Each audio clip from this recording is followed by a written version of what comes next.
Hello, it is Heather Adams with MassLive. I've got my puppy Addie here, and I am with Carmen, the Executive Director of the Humane Society.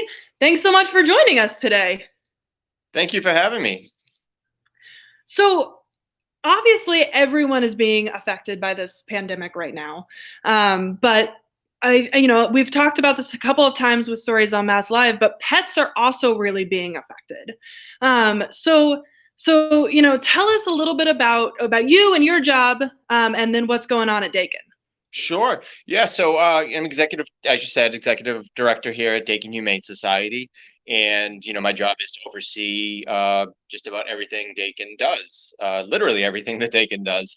Um, so, during this pandemic, it's really been great that Dakin has been able to keep so many core programs and services open and operating in a way to keep people safe, right? So we had to really adjust quickly. We are used to operating our facilities by having lots of people in there, lots of staff, lots of volunteers to keep care for all these animals, and we had to really quickly adjust to that, send out large number of animals to foster homes so that our building wasn't crowded with animals, because more animals we have here, the more people that need to be here to care for those animals. And we were also able to ramp up other programs that we knew were going to be needed. We have a pet food aid program that will help people in times of need by providing dog and cat food, so they aren't in a situation where they might have to separate from their companion animals. So that program, during April, we were giving out like thousands, like literally over 1,000 pounds a day. And at this point, we've kind of leveled off to like 250 is about the average per day, but that's still very, very active. So, that. And then we are also here, we're still taking in animals in emergency situations. And because of that, we're still doing adoptions. And that's all curbside, no contact, in a way that keeps our staff safe, keeps the public safe, but also is able to serve the animals. Wow. So how did you? I mean, this is so unprecedented as people are talking about. So how did you come up with the best ways to do this, and will this impact you even after the pandemic? Yeah, that's a really great question, and to answer that, yeah, no one's ever done it before, so there was like no playbook of this is the way you do these things. But at Dakin, we are very connected to both the local, regional, and national animal welfare scene. So we did, reach out to many of the national partners, and very quickly people were trying to put together what are the best practices, and we paired that with the best practices for people, social distancing. Like, I have my bandana here because in the building here we wear masks as staff, and we've been doing that way before the state required that because we wanted to keep people safe. So really, again, we were looking to some of the experts, but also our own knowledge. The one thing about running an animal shelter is we have always been trained. Everyone that works or volunteers at an animal shelter knows a whole bunch of information about proper disinfection and isolation, because right now at our shelter we have some cats that have ringworm, that we're treating. So we have always been, in our brains was quarantine, and if an animal has a contagious disease, it needs to go into this room so it doesn't spread it to others. So in many ways, we were able to apply those same theories that we use for animals, the same practices rather, and just apply it to what we do now with ourselves being the infected. So shelters, in many ways, we're very prepared to do it because we've been doing it. We're aware of changing gloves and putting PPE on and disinfecting surfaces. If you bring an animal to the exam room and our veterinarian and tech is examining them, when they leave, you got to disinfect that area before the next animal comes. So again, just applying all those principles now to us as people. That makes it pretty easy then. Yeah, it's funny. It was funny how well that fit in. It's like, oh yeah, of course. After kind of the panic and the stress that everyone was going under kind of settled a bit, we're like, wait a second, we know how to do this. We have been doing this our entire existence in animal welfare. We've been making sure, because a sick cat that goes onto our adoption floor is going to get all those other cats sick. So we need to immediately isolate that sick animal and treat them separately than the healthy population, so we know how to do those things. That totally makes sense. So a lot of people are now working from home, so maybe they get to work with their pets for possibly the first time. Do you get to bring your dog to work every day? I do. So, I am one of the people in this building that can work remotely. There's a handful of us, but obviously the people working directly with animals have to come here. So we have limited our office, our administrative staff, to only be in the building once a day. So that's me. I'm actually physically at the Springfield facility today. And I do get to bring my dog. She's sleeping in the corner. phone around here for a second. See here, this is River. If I can get her in frame. Oh, That's hi, River. She joins me every day. She is a very sweet dog. She is a Dakin alumni, and she does come here with me every day, and she really enjoys it. And I think since I've been working remotely, she misses coming here every day. So tell us a little bit about River. You adopted her from Dakin. I did, yeah. So she was adopted when she was 10 months old when she came into the shelter. She was a Dixie dog. So we haven't done that during this pandemic, but we were helping out some other states that had overpopulation concerns, southern states. She was a Texas dog. Operations Pets Alive is the partner we work with in Texas that would send dogs to us. And it's really, she was one of those, like the moment I saw her, I was like, oh yeah, I think I just found my new dog, and she's just wonderful. She's just really a sweet, well-adjusted dog. Gets along with every dog and person that she's ever met, and really makes a great office companion and great friend. That's awesome. And we met Addie earlier, which was my dog that I had just adopted in April. And she came from Arkansas as well, coming from the South there. So, I mean, I know for me, I personally saw Addie and just fell in love, but how do you know which dog or which pet in general is right for you and when is right? Yeah, those are really great questions, and questions I think we all ask. Having been an animal welfare for so long and I'm not, really directly involved with adoptions, but I was for many, many years before. When we see that animal, when people see an animal, they love them and they're cute and they're adorable. But I always kind of caution people, that's not the time to make a decision about, because if you see that adorable, animal's face, that kitten, that cat, that dog in front of you, you're like, of course I want to take this animal, really. So we encourage people like, okay, see the animal, step away from the animal, go home, think about it. Like, okay, do I have the ability to, River, for instance, a 10-month-old lab, she needs lots of exercise. Am I out and active enough to keep up with the dog that is what is your lifestyle, and you want to match that up. If you're more of a kind of a couch potato and like to watch TV and want to hang out, you probably want a dog that enjoys that type of a life. But really, it's really looking at, do I have the time, commitment? What is it I'm looking for in a companion animal? What are the things that I know that I can provide? What are things I can't? And then really trying to pair up. And the resource counselors here at Dakin, that's what they do every day, is when they talk to people, it's really trying to find that right match, because you want to set an animal and a person up for success. So, if we know we have an animal with particular medical needs or behavioral needs, really talking to people about, this is what it would entail and this is what it would be like to live with this animal every day, and really try to walk people through that process of, is this the time, and is this the right pair for you? And do you have to be really honest with yourself about your lifestyle, or can animals be motivating if you want to be more active? Is it good to get an active dog in hopes that you will be active? Yeah, I think that can be a tricky situation, because I think in many cases that does work. We know that animals are so good for us, both emotionally, physically. So yeah, someone that wants to be more active and get out and walk more might not do it for themselves, but when they look down at their dog that is saying like, hey, I got to get out, that might be the motivator they need to do it. And again, I think that's why animals make such great companions in that way, is that most people will do stuff for their animals that they might not do for themselves, be more cautious of their own health, animal, and we see that every day here at Dakin. We see people that, I think the pet food aid program is an example that started, many, many years ago in response to, like Meals on Wheels, or people that are going to human food pantries. And, come to find out, a lot of people receiving that food were actually giving it to their animal. They themselves were going hungry, so that their animals didn't. So, that programs like that came to be, to say like, no, we're going to help you, feed your animal so you yourself can get that nutrition you need. So I guess to answer your question, yeah, I think people, animals can be that motivator, because you want to do right by them. And can you talk a little bit more about this food program for people who haven't heard about it? Sure. Yeah. So that is a program that Dakin has had for, close to a decade now. And the way it primarily works is we work with different food pantries, so partners, where we would send the food to those partners. So when people come to pick up their own food, if they have a dog or cat, they can take dog or cat food at there as well. But also our Springfield and Leverett facilities would also, anyone in need could come into our facility and let us know, and we would do that.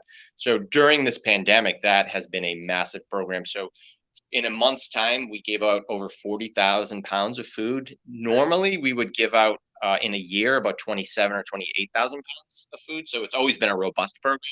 But as that job loss started and people were really struggling, we knew that that was going to be needed. So we were fortunate to receive a really large donation, 20 pallets of food from Greater Good, and that really helped boost the program. And we've continued to build it up because we don't know how long, job loss and other things will. I mean, it's going to take a while for the economy to get back. So we do anticipate people will continue to need that program. So we are putting a lot of our resources and effort into making sure that we can sustain that. And that's what I was gonna, ask is, is this, are you looking at, just for the rest of the year? Are you looking at even longer term than that? Yeah, I mean, I think it's funny. The world now. It's not funny, but it's odd. The world now is one where you have to expect the unexpected and be able to pivot and to adjust to needs. So we are aware that there's probably going to be a need for it. Throughout the right now, we're looking at 2020 is probably going to be a year that program, as well as some other support programs we have here at Dakin, are going to be really needed. And beyond that, I think time will tell how much beyond that it will. But right now, kind of the plan is throughout 2020, we expect that to be active and very necessary.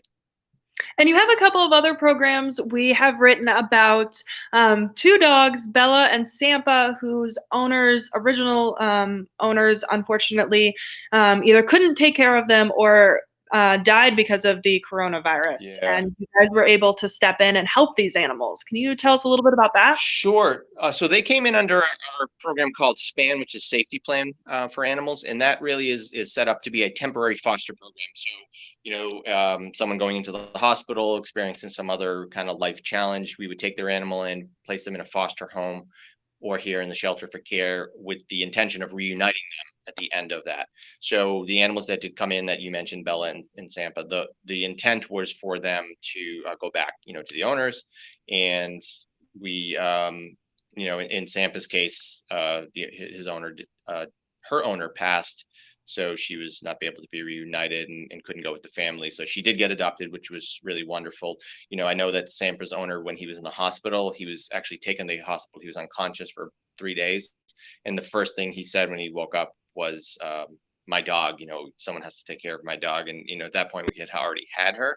There was someone that was taking care of her. But, animals are mean a whole lot to people, and the bond between people and animals. So that program is really set up so that we can reunite people, because being an animal shelter, we do take in animals obviously and care for them and then readopt them, but really our ultimate goal is to not have to have people and animals separate. And SPAN, the pet food program, our spay neuter clinic, providing spay neuter services, vaccine clinics, and medical clinics that we hope to get up and running pretty soon again. Those are all aimed at providing support to people so they don't have to make that tough decision to surrender them to our shelter. And for people, I mean, I think before all of this, it's like, oh, it's not going to happen to me. Like, I have a good job. I can, of course, take care of my pet. But then this happens, and it can really happen to anyone. So, how do you prepare for something like that?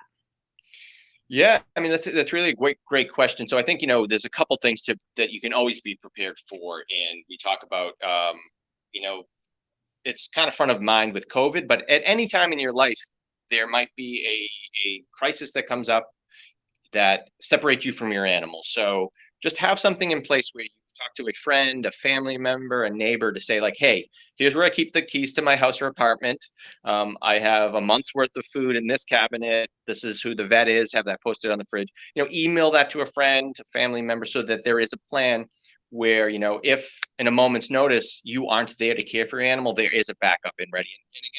And again, I remind people that it doesn't take a lot to put that into place. Literally, you could do that this afternoon. Just identify a person, make sure they have keys to your place or a way to get in, make sure you have enough food on hand, medication, whatever else, know who your vets are, your groomer, whatever important information they need to know about your animal. Because really, there is a situation where you're separated from your animal, someone needs to come in, it's really the best thing for that animal to stay in the home that they know and they're comfortable in, and to have someone go in and care for the animal.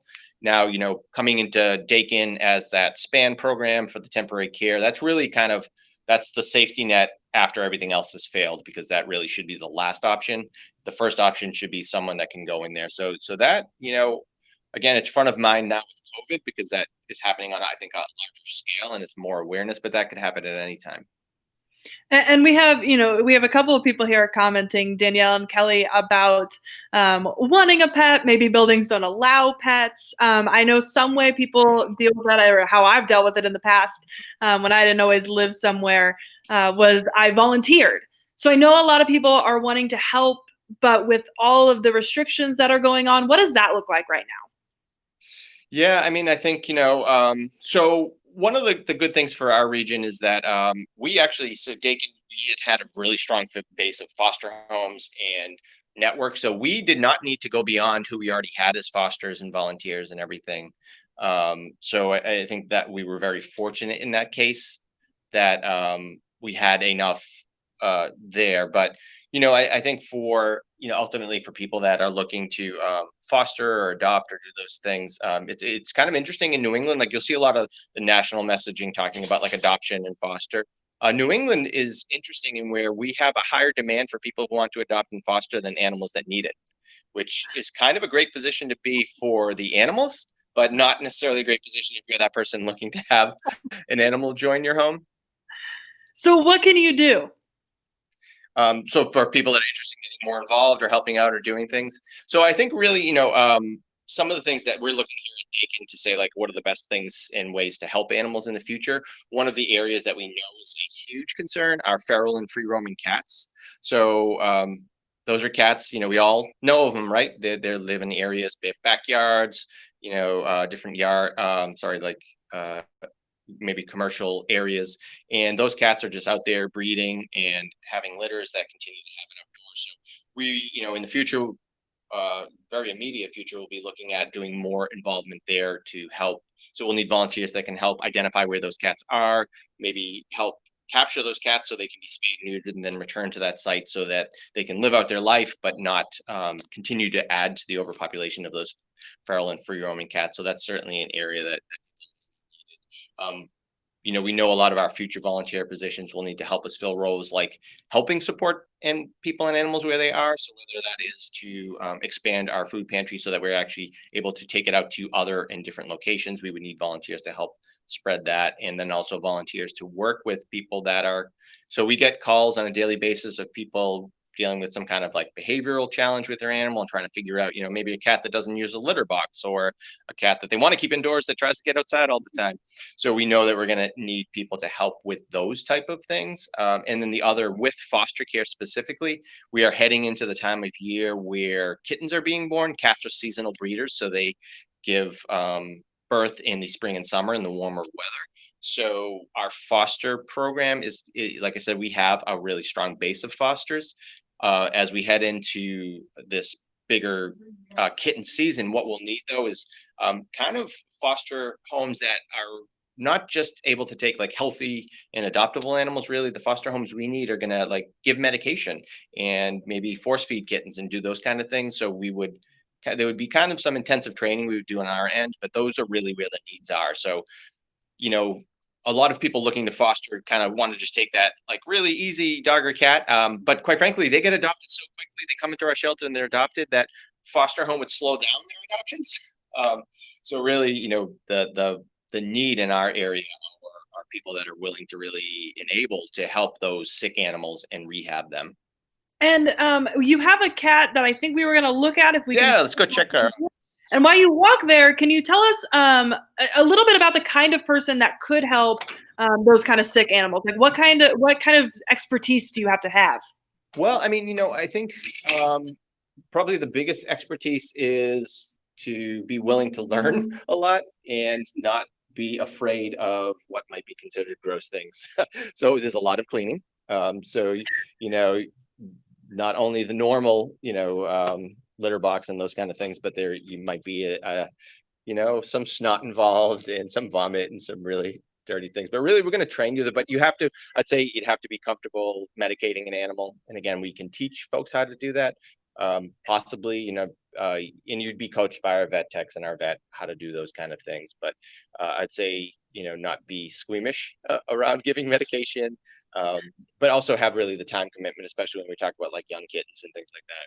You're looking at kittens that might be with you for a longer period of time as well. And I wanted to show you Nala here.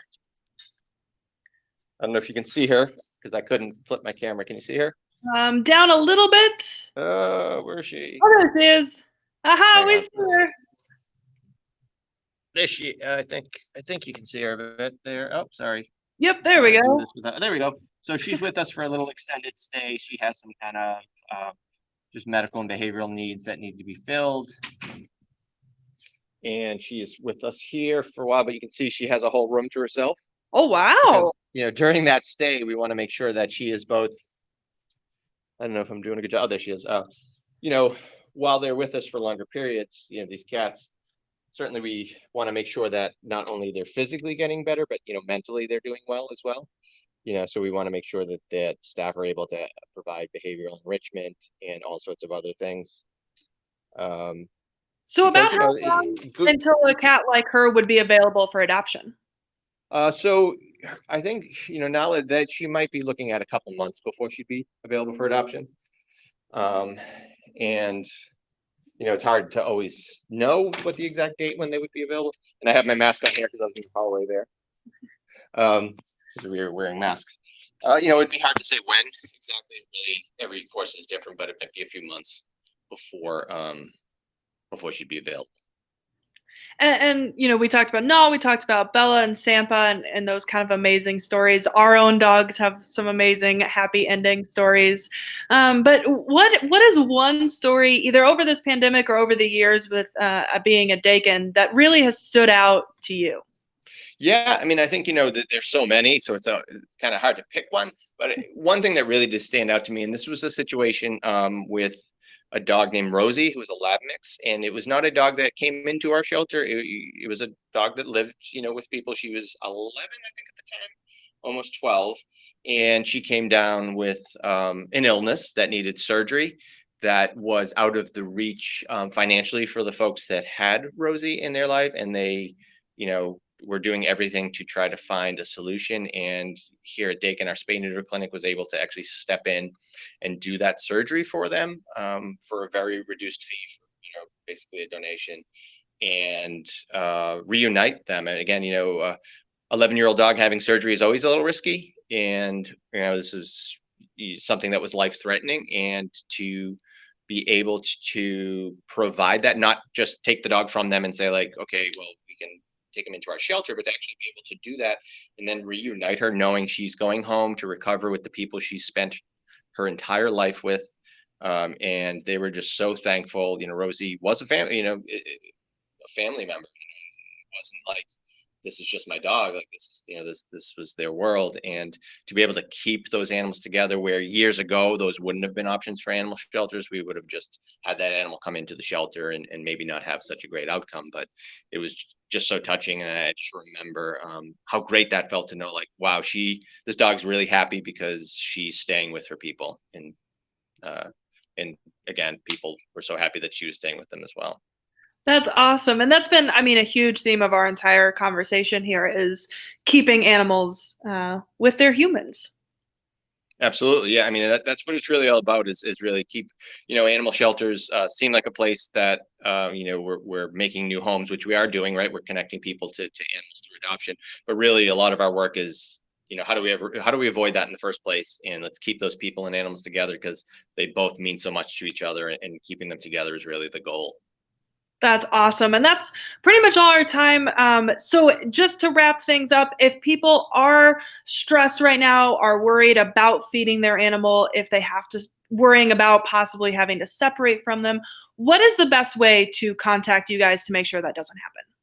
So, you just, you can call our number here at the Springfield location, or also we have a COVID-19 page that really goes through all the programs and services. So you just go to dakinhumane.org and it'll take you right to the COVID-19 updates, and that'll kind of send you to whatever direction you need to go. Awesome. And I will be sure to link that below so that it is super easy for Wonderful. people. Great. Well, thank you so much for joining us. And if anyone has any other questions, be sure to also comment below and we will get those answered for you. Thank you. Have a great day. Take care.